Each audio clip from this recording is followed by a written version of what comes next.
ஆண்டவராய் இயேசு கிறிஸ்துவின் நாமத்தினாலே உங்கள் யாவருக்கும் என் அன்பான வாழ்த்துக்கள். இந்த ஞாயிற்றுக்கிழமையிலே கர்த்தர் நமக்கு கொடுக்கிற வார்த்தை ஏசாயா எழுதின தீர்க்க தரிசன புஸ்தகத்திலே 55வது அதிகாரத்தில் 8வது வசனம். என் நினைவுகள் உன் நினைவுகள் அல்ல, உங்கள் வழிகள் என் வழிகளும் அல்லவென்று கர்த்தர் சொல்லுகிறார். ஆண்டவருக்கு மகிமை உண்டாவதாக. பாருங்க, வேதத்தில் வாசிக்கிற போது கர்த்தர் இதைத்தான் சொல்கிறார். உங்களுடைய வழிகள் என்னுடைய வழிகள் அல்லவென்று கர்த்தர் சொல்லுகிறார். உங்களுடைய நினைவுகள் என்னுடைய நினைவுகள் அல்லவென்றும் கர்த்தர் சொல்லுகிறார். அப்படின்னு என்ன தெரியுமா? சில சமயத்துல நம்ம நினைப்போம், சில காரியங்களை குறித்து யோசிக்கிற போது இதையெல்லாம் இப்படி செய்யலாம்னு சொல்லி பிளான் செய்வோம், திட்டமிடுவோம், அதை செயல்படுத்துவதற்கு முயற்சிப்போம். ஆனால் கர்த்தர் பாருங்க, இது எல்லாம் வேண்டாம்ப்பா, வேறு ஒருவன் காரியத்தை செய்கிறேன் என்று சொல்லுவார், வேறு ஒரு அற்புதத்தை செய்கிறேன் என்று சொல்லுவார். இது நமக்கே புரியாது, விளங்காது, ஏன் கர்த்தர் இப்படி சொல்கிறார் என்று சொல்லி. ஆனால் ஒரு காரியத்தை புரிந்து கொள்ள வேண்டும், ஆண்டவருடைய வழிகள் உயர்ந்தவைகளாய் இருக்கிறது. அதான் வேதம் சொல்லுகிறது, பூமியை பார்க்கலும் வானம் எப்படி உயரமாய் இருக்கிறதோ அதுபோல உங்கள் வழிகளை பார்க்கலும் என்னுடைய வழிகள் உயர்ந்தவைகளாய் இருக்கிறது என்று கர்த்தர் சொல்லுகிறாராம். சில சமயத்துல கர்த்தர் நமக்குன்னு சொல்லி உயர்ந்த ஆசீர்வாதங்களை வச்சுட்டு இருப்பாரு. நாம் என்ன செய்வோம்? குறைவான ஆசீர்வாதங்களை தேடிக்கொண்டிருப்போம், கீழான ஆசீர்வாதங்களை தேடிக்கொண்டிருப்போம். எனக்கு அன்பான தேவ ஜனங்களே, கீழானவைகளை அல்ல, மேலானவைகளை நாடுங்கள். தேவனுடைய கரத்திலிருந்து வருகிற ஆசீர்வாதத்துக்காக எதிர்பார்த்திருங்கள். ஏனென்று கேட்டால் கர்த்தர் தருகிற ஆசீர்வாதம் உயர்ந்தவைகளாய் இருக்கிறது, மகா மேன்மையானவைகளாய் இருக்கிறது. அந்த ஆசீர்வாதத்தை பெற்றுக்கொள்ள வேண்டும் என்று சொன்னார். நீங்கள் செய்ய வேண்டிய காரியம் ஒன்றே ஒன்றுதான். ஆண்டவரே, என்னுடைய நினைவுபடி அல்ல, உம்முடைய நினைவுகளே உயர்ந்தது என்று சொல்லுங்க. என்னுடைய வழிகள் அல்ல, உம்முடைய வழிகளே உயர்ந்தது என்று சொல்லுங்க. இன்றைக்கு அவரிடத்தில் உங்கள் பொறுப்பை ஒப்பு கொடுக்கிற போது மிகவும் ஆச்சரியமாக கர்த்தர் உங்களை நடத்துகிறது நீங்கள் பார்க்க முடியும். வேதத்தில் வாசிக்கிற போது வேதம் எப்படி சொல்லுகிறது? நாம் வேண்டிக் கொள்வதற்கும் நினைப்பதற்கும் அதிகமாக கிரியை செய்கிற தேவன் என்று வேதம் சொல்லுகிறது.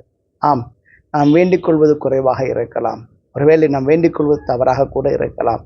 ஆனால் கர்த்தர் பாருங்க, எல்லாத்தையும் ஒழுங்குபடுத்துகிற தேவன். அவர் சொல்லுகிறார், நீங்க ஜெபிக்கிறதற்கு மேலாக கர்த்தர் அற்புதம் செய்ய போகிறார், நீங்க வேண்டிக் கொள்வதற்கு மேலாக கர்த்தர் அற்புதம் செய்ய போகிறார்.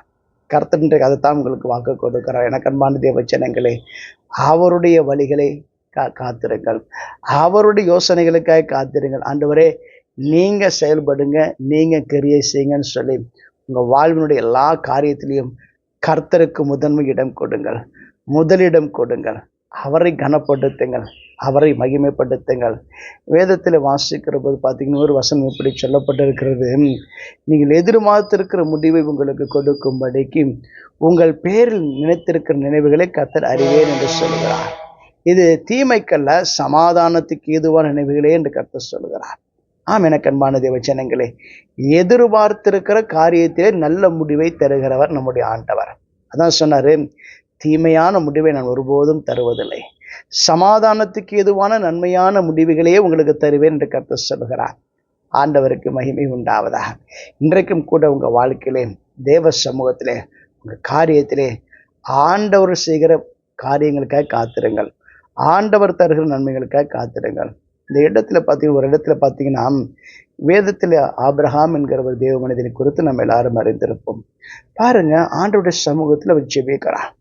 ஜெபிக்கிற போது பார்த்தீங்கன்னா, ஆண்டவர் சொல்லார், உடைய சந்ததியை நான் ஆசீர்வதிப்பேன் என்று சொல்லி சொல்லுகிற போது அவர் என்ன சொன்னார்? இஸ்மவேல் பிழைப்பானாக என்று சொன்னார். இஸ்மவேல் என்பவன் யார் என்று கேட்டால், ஆகார் என்கிற எகிப்தினுடைய அடிமை பெண்ணுக்கு பிறந்தவன் தான் அந்த ஆகார் என்கிற பிள்ளை இஸ்மவேல்.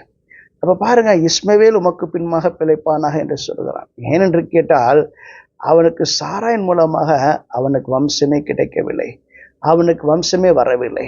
அதனால பார்த்தீங்கன்னா, இப்போ இருக்கிற சிச்சுவேஷன் படி என் கையில் இருக்கக்கூடிய ஒரே ஒரு மகன் இஸ்மவேல் தான், அதனால அவனை ஆசீர்வதியும் என்று சொல்லி கேட்கிறான். ஏனென்று கேட்டால் அவன் எதிர்ப்பு யோசிச்சான், எனக்கு 100 வயதாகிவிட்டது, சாராளுக்கு 90 வயதாகிவிட்டது, வயது சென்ற எனக்கு பிள்ளை இனிமேல் பிறக்கக்கூடுமா என்று சொல்லி அவன் தன் உள்ளத்தில் நகைத்து கொண்டே யோசிக்கிறானாம். ஆண்டவருடைய சமூகத்தில் இப்படித்தான் ஜெபித்தான், எனக்கு பிள்ளை தாரும், சாராயின் மூலமாக எனக்கு பிள்ளை தாரும் என்று கேட்காம அவன் இப்படித்தான் வேண்டிக் கொண்டான். ஆனால் எனக்கு அன்பான தேவ ஜனங்களே, கர்த்தர் என்ன தெரியுமா சொன்னாரு? இல்லை, சாராயின் மூலமாக உனக்கு ஒரு மகனை தருவேன் என்று கர்த்தர் சொல்லுகிறார். அவனுக்கு ஈசாக் என்று பெயரிடு என்று கர்த்தர் சொல்லுகிறார்.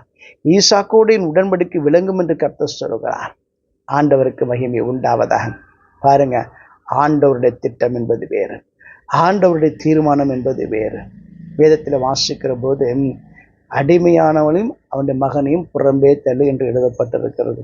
ஏனென்று கேட்டால், ஆகாரின் மூலமாக வந்த சந்ததியை கர்த்தர் அங்கீகரிக்கவில்லை. அது மாம்சத்துக்குரிய சந்ததியாகத்தான் இருந்ததே ஒழிய ஆவிக்குரிய சந்ததியாக கர்த்தர் அந்த சந்ததியை தெரிந்து கொள்ளவில்லை. கர்த்தர் சொன்னார், ஈசாக்கின் மூலமாகத்தான் அந்த சந்ததி விளங்கும் என்று கர்த்தர் சொன்னார்.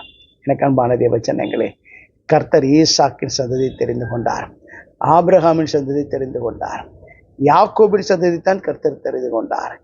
ஏனென்று கேட்டால், அது ஆண்டவருடைய தீர்மானம். ஆவிக்குரிய சந்ததியை கர்த்தர் பெருக பண்ண வேண்டும் என்று சொல்வதே ஆண்டவருடைய விருப்பமாக இருக்கிறது, ஆண்டவருடைய எண்ணமாக இருக்கிறது, ஆண்டவருடைய தீர்மானமாக இருக்கிறது. அவருடைய நினைவுகள் என்பது மேலானவைகளாக இருக்கிறது.